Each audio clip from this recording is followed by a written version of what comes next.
Welcome to Jaya kitchen అండి. ఈరోజు పాలకూర ఉల్లికారం చేస్తున్నానండి. దీనికి 4 కట్టలు పాలకూరను ఇలా సన్నగా తరిగి పెట్టుకోవాలండి.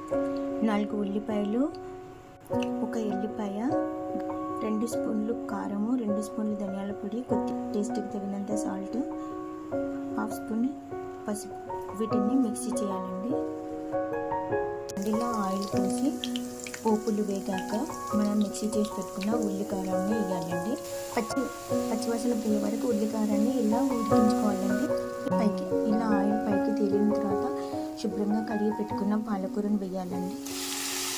చాలా సన్నగా తరుక్కోవాలండి పాలకూరను. అంతా పోయే వరకు ఫ్రై చేయాలండి పాలకూరను. గుప్పెడు పుట్నాల పప్పును మిక్సీ చేసి పెట్టుకోవాలండి.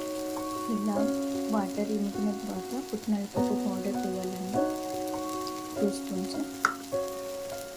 ఇలా వాటర్ అంతా వెళ్ళి ఆయిల్ వదులుతున్నప్పుడు స్టవ్ ఆపేసి దింపేసేయాలి.